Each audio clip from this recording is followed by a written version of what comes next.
Hello everybody, my name is Diego Campos and today I'm gonna present you the economy of the coronavirus and everything we could do, a possible solution to avoid this crisis to keep growing in the economic aspects. But because as we could know, as we could have seen this last year, there's many sectors, there's many aspects that have been damaged by this crisis. In this case, we're gonna talk about the economic aspects of this topic. To start, we have to show the problematic and is what we are facing. Based on the United Nations, due to the coronavirus, there could be 35 millions of new poor people after this crisis. This means there could be 35 new million people that could live daily with $1 or $2. That's a low life quality, and as a society, we have to take actions in order to contrast this crisis.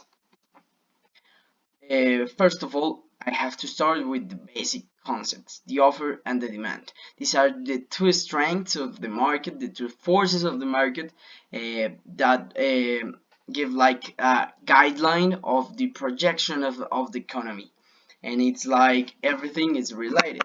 For example, if the enterprises offer more, the productions get grows and due to that, the households are able to buy more things, and it's like a virtual circle that could benefit the economy. Per contrary, in this case, the situation is completely different due to these closures and all the stops that we had to make in order to preserve the life. These two strengths have um, uh, fall drastically, has drastically fall to historic data. So this starts this crisis that has led to many other problems that in the future could be difficult to solve. In this case, for example, the closures had led the enterprises to fire people because they were not able to cover their operational and the all the wages of the people. So there's less people, there less consumers in the environment. So there's like a vicious circle where we are in.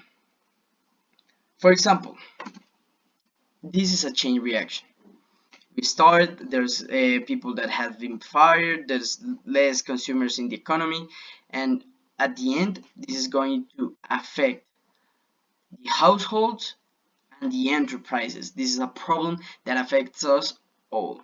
This is really dangerous in the mid and long term, so we have to take actions in order to avoid a huge problem. For example, the closures of the firm, the economy, has reduced the ability of these economic actors, such as enterprises, to cover their payrolls, their wages, and as a consequence, that it reduces the ability of the household to acquire the same amount of goods or services in the market. Uh, so that's probably the chain reaction that has affected the economy in the whole world. Okay, but what about the Colombian case?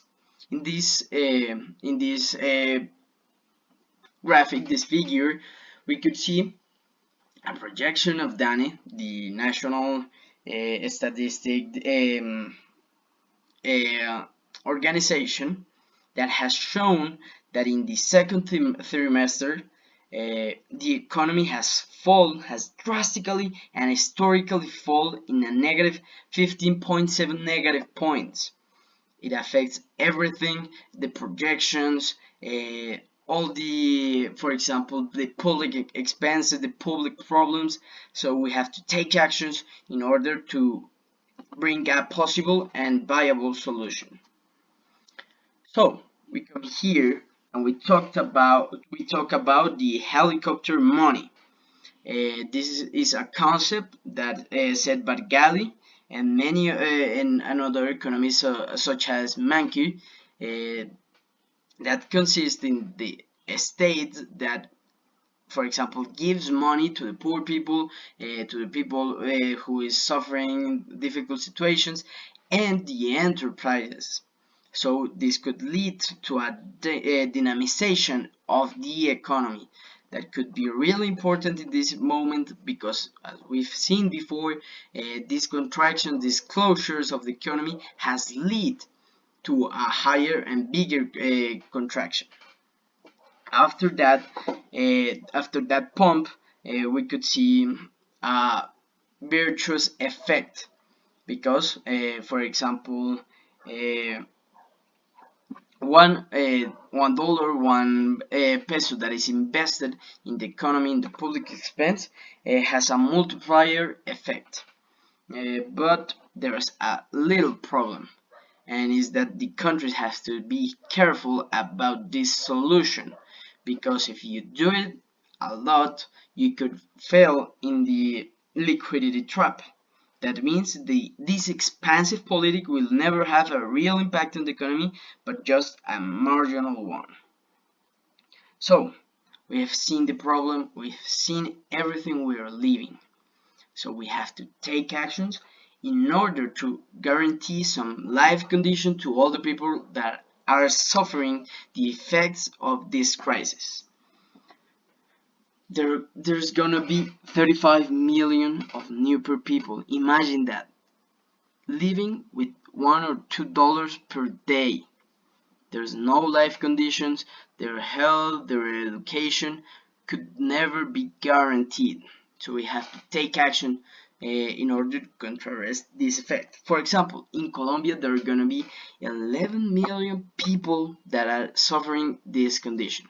So as a society, we have to take action, and of course, risky actions are needed, um, because we are living an unprecedented moment that led us to these drastic solutions such as the helicopter money. Thank you very much.